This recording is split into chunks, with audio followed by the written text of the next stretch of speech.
Good morning to all of you. Students, we were studying chapter number 15 of subject science, that is some natural phenomena. This is your lecture number 5. Students, in this lecture we will solve the NCERT questions. Okay. So question number 1 is, which of the following cannot be charged easily by friction?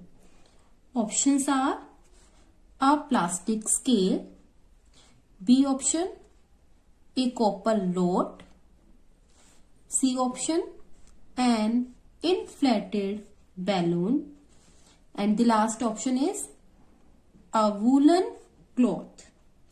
Students, only non-conducting materials can be easily charged by friction. Okay, so in these options, plastic scale, inflated balloon and woolen cloth are non-conducting materials. Okay.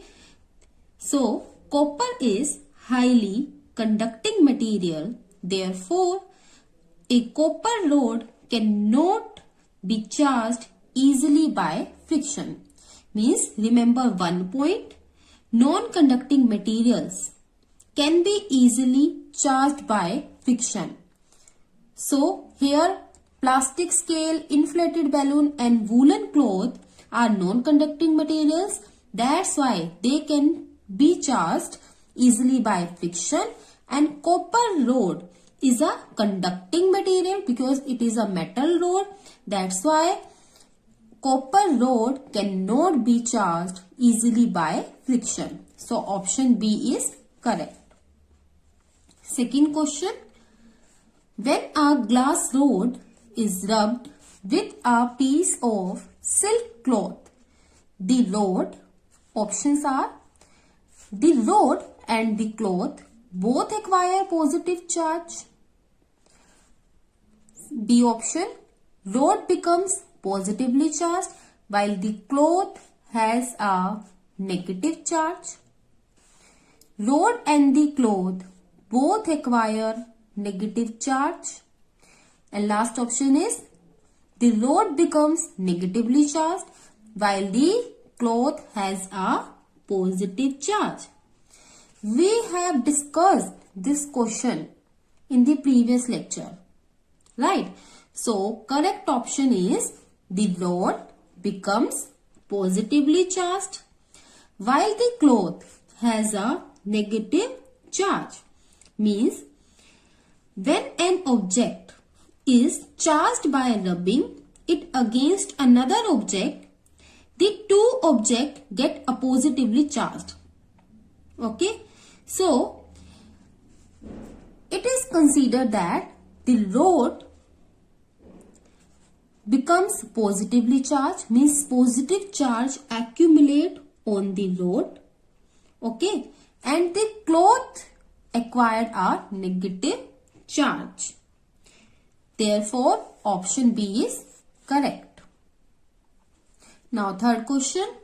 Write T against true and F against false in the following statements.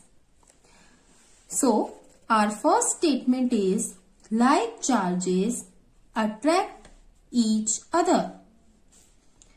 Like charges attract each other. So, this statement is false because like charges repel each other. Unlike charges attract each other. That's why this statement is false. So, write F here. Second statement, a charged glass rod attract a charged plastic straw. This statement is true. A charged glass rod has positive charge on its surface while a charged plastic straw has negative charges on its surface. Since unlike charges attract each other, so a charged glass rod attract a charged plastic straw. That's why this statement is true. Third statement.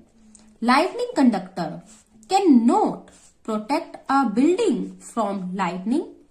It is a false statement. Why? Because lightning conductor is a safety device which protect a building from the damaging effects of lightning. That's why this statement is false. D. Earthquakes can be predicted in advance. So this statement is false. We cannot predict earthquake in advance. Although the causes of earthquake is known, that what is the cause of earthquake, but no instrument could be invented to detect it till now. Hence, earthquake cannot be predicted in advance. So this statement is false. Now question number 4 is, sometimes a crackling sound is heard while taking off a sweater during winters. Explain why it happens. So a woolen sweater while taking off comes in contact with the surface of inner cloths. Right? Means when we take off a sweater, then it will comes in contact with the surface of inner cloths. And the clothes which are under the sweater are generally made of cotton or synthetic fibers. So, when a sweater is taken off, the woolen sweater gets charged. Means the woolen sweater acquires static charge due to friction between the sweater and the body. Okay. And when this excess of static charge comes in contact with the body, it gets discharged. Means when this charge comes in contact with our body, then it gets discharged back to the body, and that produces electric spark with some crackling sound. So what happened in this case? First of all, the woolen sweater gets electrically charged. Why? Due to friction between the sweater and the body. And when this charge comes in contact with the body, then this charge gets discharged. Okay. And because of this discharging, an electric spark produced with some crackling sound. So this is the reason we hear a crackling sound while taking off a sweater during winters. Now question number 5 is, explain why a charged body loses its charge if we touch it with our hand. So answer is, every object is made up of atoms. Now what are atoms? What are atoms? Atoms are the smallest particles. Atoms are the smallest particles by which an object is made. Means every object is made up of some small particles that are called atom. Every object in the universe is made up of small particles, and that small particles are called atom. So every object is made of atoms that contain protons and neutrons. Sorry, protons and electrons. Now, what are protons and electrons? See, in the previous lecture, we have learned about the charges. There are two types of charges, positive charge and negative charge. So the name of positive charge is proton. Means proton is a positive charge. Means the name of positive charge is proton, and electrons are the negatively charged particles. Means the negative charge particles are called electron. The name of this negative charge are electrons. Okay. So the negatively charged particles are electron. The name of negative charge is electron, and the name of positively charged particles are protons.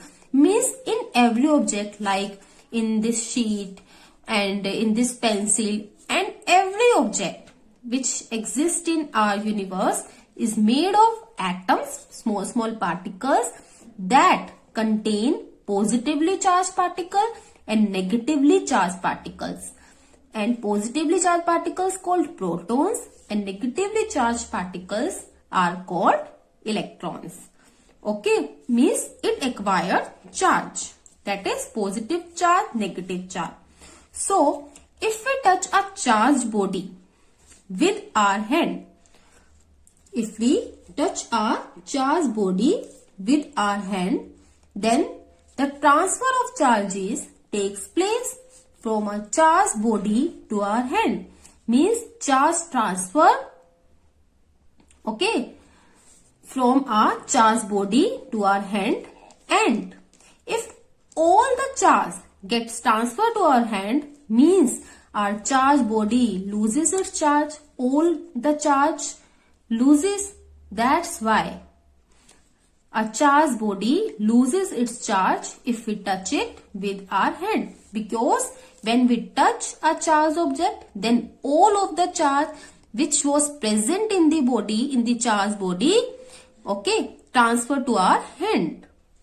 That's why, because of this reason, a charged body loses its charge if we touch it. Because when we touch a charged object, our body conducts its charge to the earth. Means when the charge comes in our hand, when all the charge transferred from a charged body to our hand, then it goes into the earth. Okay, that is why a charged body loses its charge if we touch it with our hand. And this phenomena, this process is known as electric discharge. Okay, this complete phenomenon is known as electric discharge. Means the process of going charges into earth, that is called electric discharge. Question number 6. Name the scale on which the destructive energy of an earthquake measures 3 on its scale. Name the scale, means by which scale we can measure the magnitude of earthquake. So, the scale is Richter scale. Okay. And next question is, would it be recorded by a seismograph? Yes. The strength or we can say the intensity can be recorded by a seismograph. So yes, it would be recorded by a seismograph. And the destructive energy of an earthquake is measured by the Richter scale. This scale has the readings from 1 to 10 and it can be 0 to 9 also. It can be 0 to 9 or 1 to 10. Okay. And next question is it likely to cause much damage? If magnitude is 3, then no, it is not likely to cause much damage. Okay, because if the magnitude is greater than 7 or we can say greater than 6, then it causes damage. So it is 3. That's why we are saying it is not likely to cause much damage. Now question number 7. Suggest 3 measures to protect ourselves from lightning. So in the previous lecture we have learned about the safety measures to protect ourselves from lightning.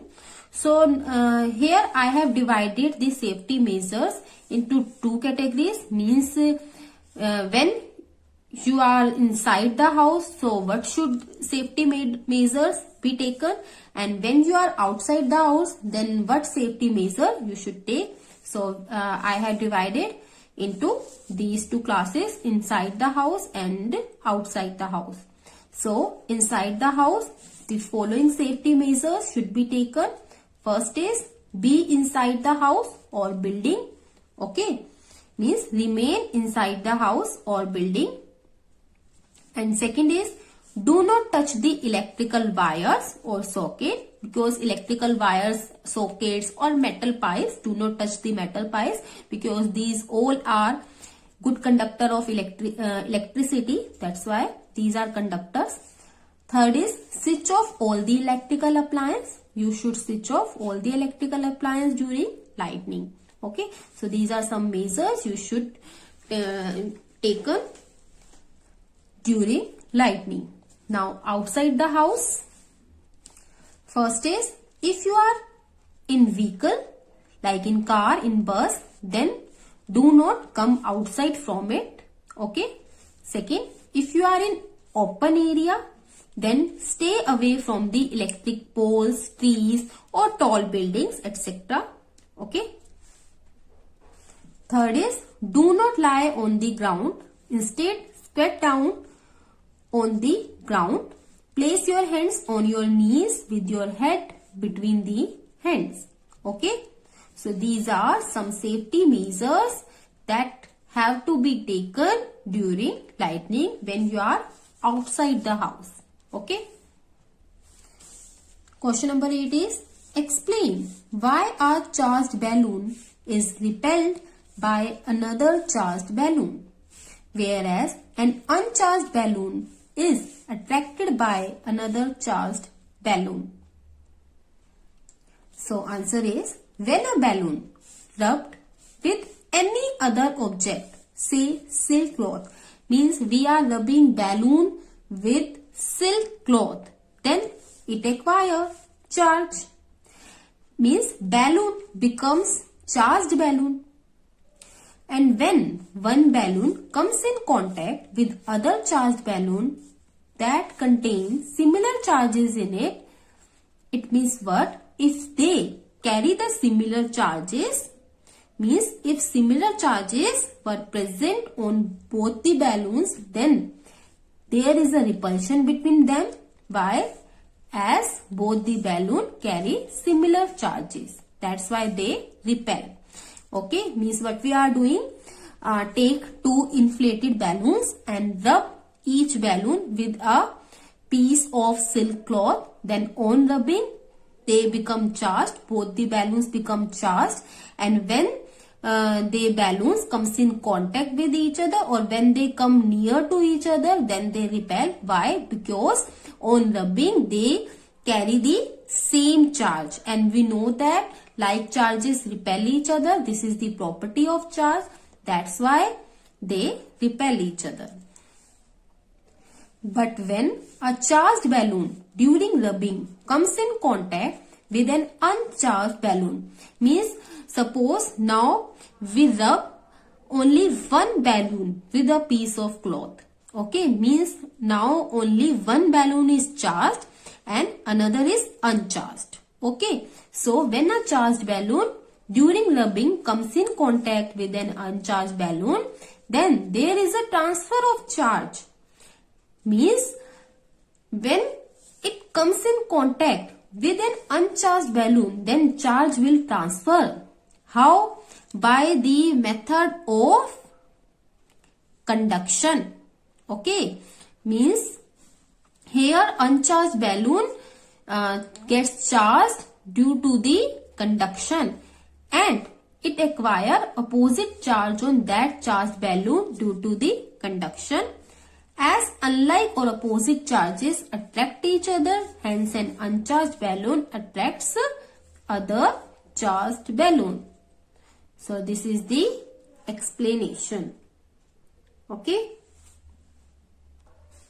Now question number 9 is explain or describe with the help of diagram an instrument which can be used to detect a charged body.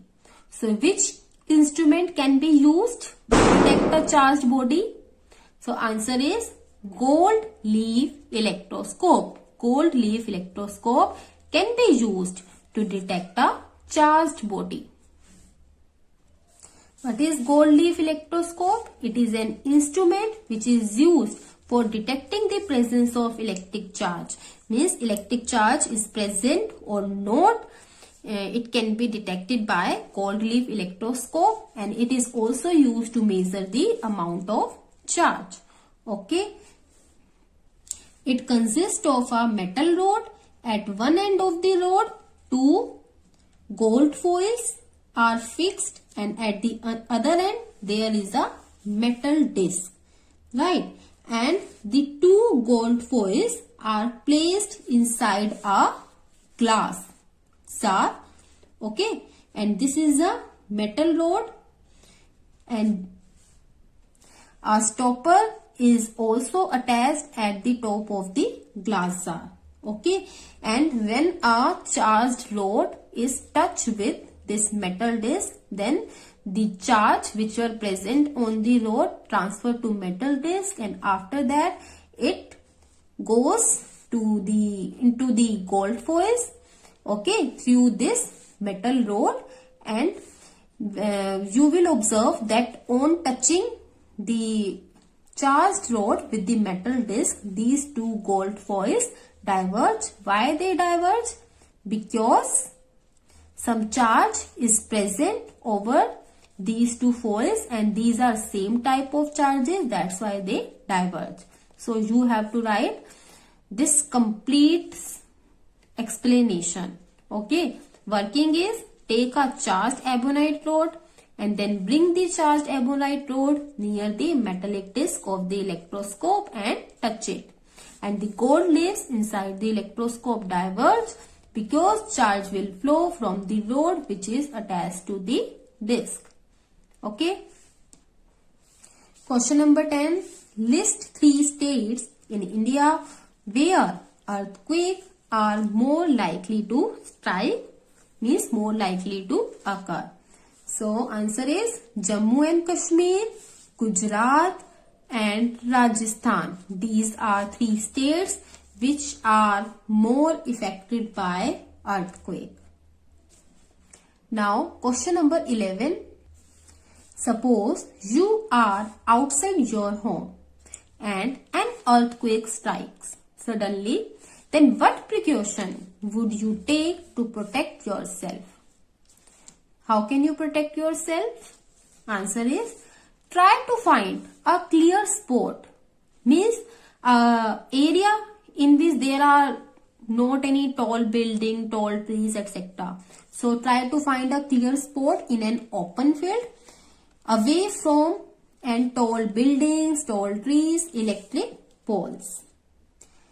Second is, if you are in a car or bus or any other vehicle, then do not come out. Okay. Stay in a car, bus or any other vehicle. Do not come out. Now question number 12. The weather department has predicted that a thunderstorm is likely to occur on certain day. Suppose you have to go out on that day. Would you carry an umbrella? I am repeating the question. The weather department has predicted that a thunderstorm is likely to occur on certain day.